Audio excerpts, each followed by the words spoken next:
Welcome to the Struggle Series podcast with your host, Anthony Corelli.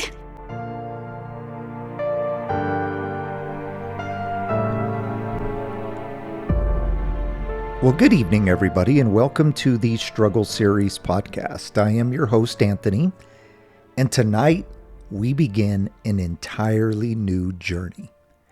If you've been with us for a while, you know that this podcast was originally designed to basically be an audiobook format for the first 4 sagas in my book series entitled the Struggle Series. Then we branched off to some short stories, but now we've arrived at the time where we're going to begin a new adventure, and that is a brand new novel. Before we begin our new adventure, however, we just wanted to remind you about a couple of things going on with the struggle. First of all, if you haven't tuned in, please check out our new podcast entitled Grace for the Unlovable. That podcast airs every Wednesday night at 6 p.m. Mountain Standard Time. That podcast is designed to help those who are struggling with a secret or a sin or a mistake they made that's eating them alive and they have nowhere else to turn. And so it's an anonymous place where they can tell their story judgment-free and try to begin the journey to restoration and redemption. And so that podcast is available now. We're a few episodes in by the time you've listened to this. So please check it out in the same places that you listen to this podcast. Secondly, we just want to remind you, if you're new to us, we don't discourage you from going back to check out all of the 4 sagas in the Struggle series entitled The Struggle, The Sacrifice, The Return, and The Cabal. If you're somebody who would prefer to read and not really hear a narrative format, the first 3 books in the Struggle series are available wherever you buy your books, Amazon, Barnes & Noble. You can also buy them at a discounted rate from our website, thestruggleseries.com, and you can find out all about us there as well. The 4th saga, entitled The Cabal, is much like we're going to start tonight. It has never been released in paperback format. It was simply narrated by me. I wrote it as I went.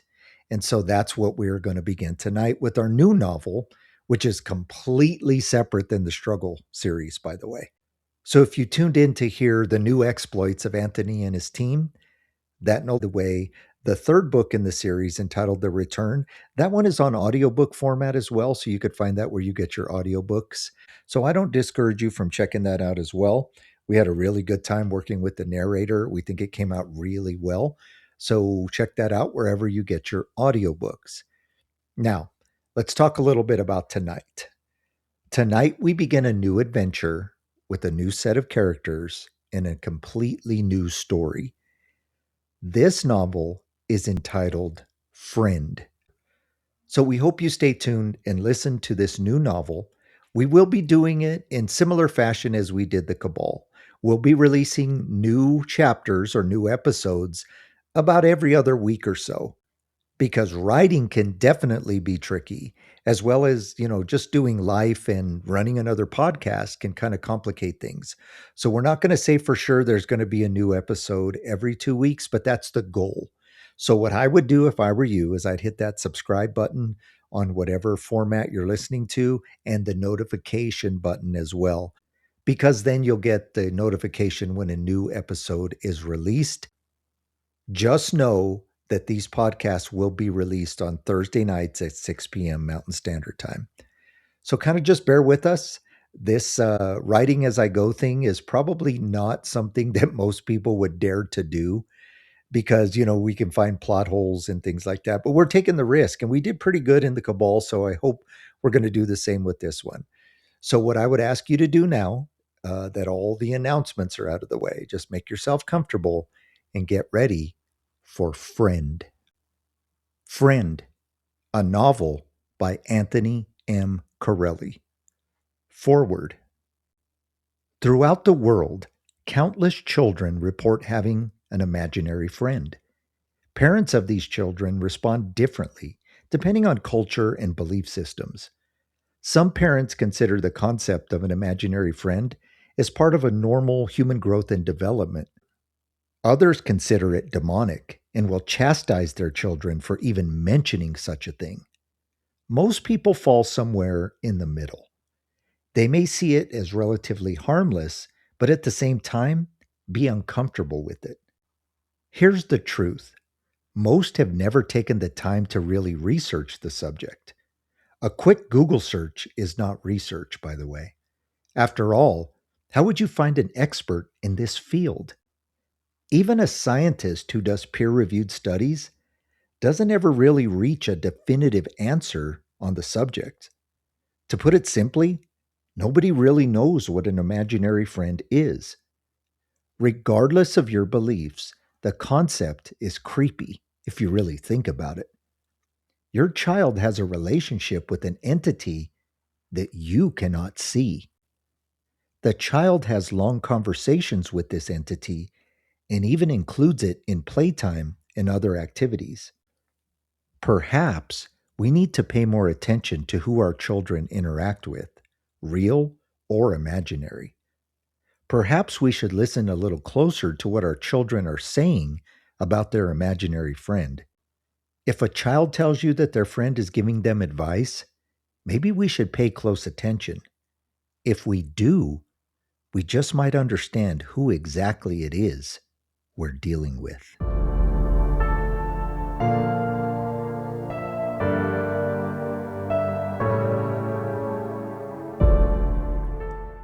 Chapter 1. Raphi. It was a warm day in the beautiful city of Parker, Colorado. It was one of those spring days when it started to get warm enough to be outside all day. Parker is a suburb of Denver full of beautiful homes with manicured lawns and plenty of parks. It's an ideal place to raise a family. On this day, there were tons of kids scattered throughout the neighborhood. The sound of laughter echoed down the street. In the upstairs window of a beautiful two-level home sat little Matty Griego. He was a shy 7-year-old boy who dreamed of running through the neighborhood with the other kids. His anxiety simply would not allow him to do that. Last year in November, he had made an effort to join some other children who were making a snowman. He had mustered up all of his courage and walked across the street to ask them if he could play. He was so awkward and began to stutter. Instead of him being asked to join, the other kids made fun of him. He held in his tears as he ran home. Once he made it to his bedroom, he cried for hours. His mother, Madeline, had tried to comfort him, but it was no use. When his father, Bruce, arrived home, he gave him the whole "you gotta be brave" speech. This did not comfort him at all. It only made things worse. Matty had made one friend at school, but he lived too far away to play with on a daily basis. His friend Marcus was also an awkward kid, so they understood each other. On most days, he came home from school, went up to his room, and played by himself. On the weekends, loneliness and boredom were unbearable. His mother had bought him a video game console, which was the only thing keeping him sane. Today, it was not enough. He sat in the window wishing he could be out there with the others. He contemplated giving it another try. He was rehearsing what he would say. He watched as a group of boys kicked around a soccer ball. He knew one of the boys. His name was Ryan Davis. He had always been kind to Matty at school. He had not joined in on the bullying incident from months earlier. Matty thought, if I ask Ryan if I could play, I wonder if he will be nice to me. He believed that Ryan would not be a jerk, but would the other boys remember him from before? As he wrestled with the idea, he decided to head downstairs and find a snack. He sat on a stool at the kitchen island as his mother worked. His mother was so kind to him. She said, I know it's so hard for you to sit in the house all day. Have you thought about trying it again? He knew exactly what she meant. He told her, I'm thinking about it. She did not push. She just made him a snack gave him a kiss on the forehead, and left him alone in the kitchen. He ate a peanut butter and jelly sandwich and thought about his next move. When he finished, he jumped off the stool and started to walk back to his room. He was interrupted by a knock on the back door. He looked up and saw a young boy standing there with a smile on his face. Matty was unsure how this boy had gotten in the backyard. He slowly opened the door and said, "Who are you?" The boy said, "Hi, my name is Raphi. I'm sorry to bother you. I accidentally kicked my ball in your backyard. I went through the gate to get it, and I saw you. Can you come outside and play?" Matty said, "Sure." He screamed, "Hey, Mom, I'm going outside to play." From the other room, she screamed, "Okay, honey, good luck." Matty said, "Where do you live?" Raphi responded, "I live pretty far away. My father said I could come down to this neighborhood to play. I walked down, but the kids didn't want to play with me. I was playing by myself in the field next to your house, and I kicked my ball over your fence."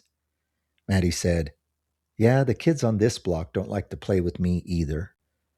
Raphi said, "I was going to get my ball and go home, but now I met you, so I can stay for a while if you want." Matty liked the idea. It wasn't long before they were running around the backyard, kicking the ball. As they played, they talked. It seemed that Raphi had a lot more freedom to do what he wanted. Matty wondered what kind of parents would let their child just wander away from home. There was no way his parents would allow that. It didn't matter. He made a new friend, and he liked it. For the next 2 hours, they talked. It wasn't long before Raphi knew everything about Matty. As they sat on the swing set, Madeline looked out the window. She saw Matty swinging, seeming to have a conversation with nobody. She thought, "Oh no, he must have been rejected again. He's back there talking to himself." Her heart broke for him. She wiped a tear from her eye and tried to formulate a plan to help him make friends. She decided that she would call Marcus's mother and try to set up a play date in the near future. She went back to her chores and quickly forgot about the subject.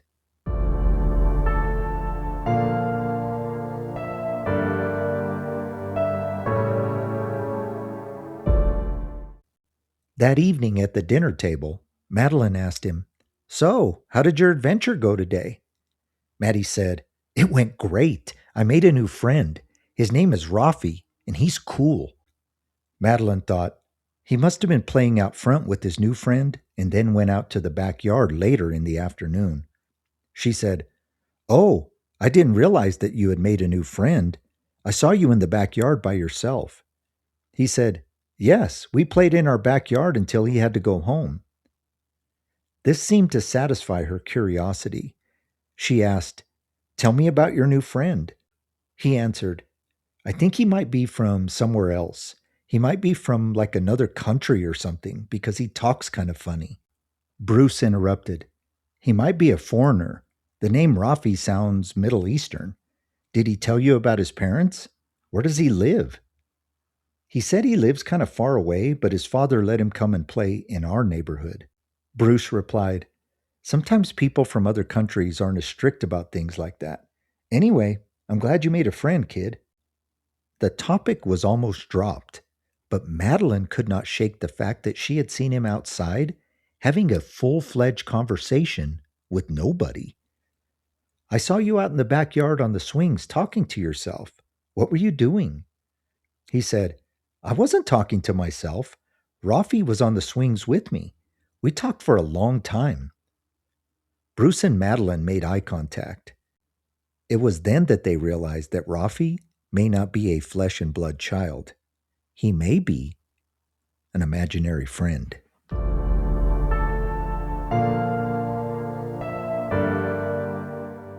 That night, Madeline said, "I could be wrong, Bruce, but I get the feeling that this Raphi character may not be real. Matty was out there having a full conversation with himself. I did not see anybody else out there." Do you think that maybe he was just out of your view? It's possible, but well, I don't know. We'll just have to see. Well, we will just ask Matty to introduce us to his friend the next time he comes over. Soon they started to doze off. Madeline could not seem to shake the feeling that Raphi was not real. Right as she was about to fall asleep, she jumped straight up in bed. She had a revelation. As she was watching Matty earlier out the window, she saw him talking to nobody, but the swing next to Matty was swinging on its own. Matty lay in bed thinking about his new friend. He was so excited to have somebody that he could play with. Raphi had told him that even though he lived far away, he would visit often. Even more important, Raphi said that he would always look out for Matty. This made him smile. He not only had a friend, he had a good friend. As Matty relived the conversation in his head, he saw a dark shadow move across his field of view. He saw it run by the foot of his bed and into the closet. Terror came over him. He was absolutely sure of what he saw. It was a dark, shadowy form that was about 7 feet tall and very wide. It was bigger than any human being he had ever seen. Matty was grateful for his nightlight, but it did not light up the closet area of his room. He stared into the darkness, frozen in terror. His eyes tried to focus. It was as if the dark in the closet was darker than the dark. Then he saw something move. He tried to scream, but no sound would come out. He tried to run, but his body wouldn't move. Just when the terror seemed unbearable, a pair of glowing red eyes appeared in the darkness. He finally summoned up the courage to scream. It was a primal scream, the type of scream that can only come from somebody who feels they are in extreme danger. His parents came running into his room. When they turned the light on, they saw Matty curled up in his bed. Before they could speak, his bedroom window shattered. The glass flew outward. Bruce went to the window and looked out into the backyard. His mind could not process what had happened. When they entered the room, Matty was curled up in a ball. There was no way he could have thrown something to break the window. Madeline held him and said, "What is it, honey? What did you see?"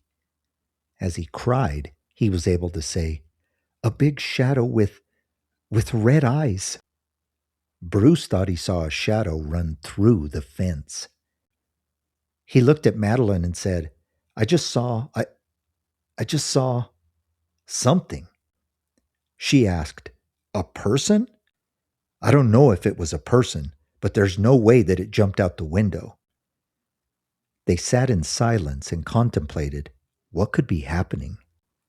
Finally, she said, "I better call my dad. He believes in all that paranormal stuff." Bruce shouted, "Paranormal? How do you know it's paranormal?" She said, "Do you have another explanation?" This program is written, narrated, and produced by me, Anthony M. Corelli. This program and its contents are copyright The Struggle LLC. Shout out to Todd Kazinka with Todd K. Voiceovers.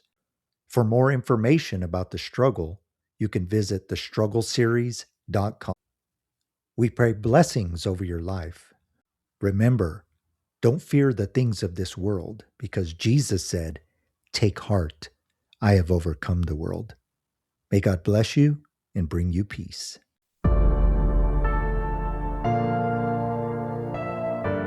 Thank you for listening to the Struggle Series podcast. Please like, subscribe, and tell a friend. We will see you next time.